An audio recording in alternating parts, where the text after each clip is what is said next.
আসসালামু আলাইকুম। সম্মানিত দর্শক শ্রোতা, আজ আমি আপনাদেরকে নিয়ে এলাম নারায়ণগঞ্জ জেলার বন্দর উপজেলার একটি ঐতিহ্যবাহী স্থাপনা ইসাখার দুর্গ।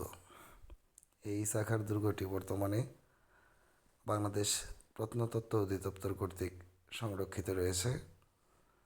এটি 1700 শতকের মাঝামাঝি সময়ে ইসাখার সেনাপতি মীর জুমলা নির্মাণ করেছিলেন। কালের বিবর্তনে আজ এই দুর্গটি অত্যন্ত নাজুক অবস্থায়, জরাজীর্ণ অবস্থায় রয়েছে। ঐতিহাসিক এই স্থাপনাটি রক্ষণাবেক্ষণের জন্য প্রত্নতত্ত্ব অধিদপ্তর কর্তৃক কোনো আয়োজন নেই, নেই কোনো সিকিউরিটি গার্ড কিংবা সরকারি কোনো আমলা এখানে অফিস করছেন না, অথবা রক্ষণাবেক্ষণের দায়িত্বে কেউ আছেন বলে মনে হচ্ছে না। আমি আপনাদেরকে ঘুরিয়ে ফিরিয়ে পুরো স্থাপনাটি দেখানোর চেষ্টা করছি। বিশাল এই স্থাপনার পশ্চিম পাশে মূল দুর্গটি অবস্থিত। আমি সিঁড়ি বেয়ে এখন উঠে যাচ্ছি মূল দুর্গের ওপরে। আপনারা দেখতে পাচ্ছেন নানান ধরনের খানা খন্দে ভরা ঐতিহাসিক স্থাপনাটি ভঙ্গুর অবস্থায় পড়ে আছে।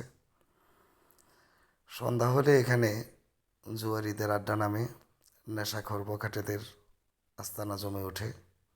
স্থানীয় প্রভাবশালী মহল যাচ্ছে তাইভাবে এটি ব্যবহার করার চেষ্টা করছে।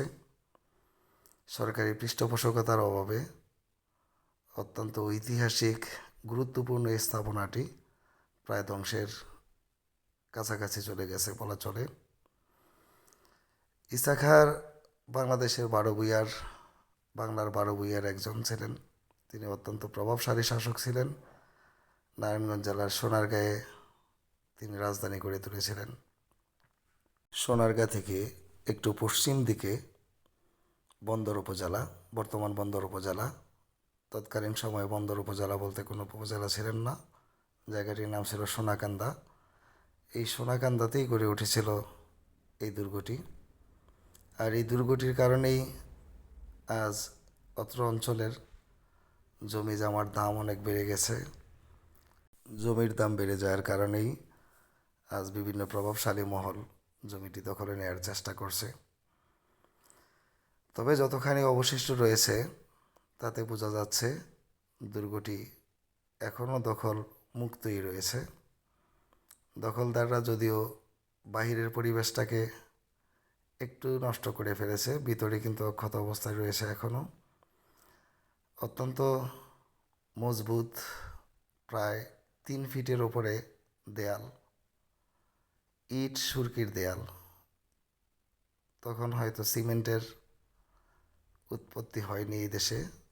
শুধুমাত্র ইট দিয়ে, সুরকি দিয়ে এত বিশাল প্রাচীর নির্মাণ, আসলে এটি না দেখলে বোঝার মতো না।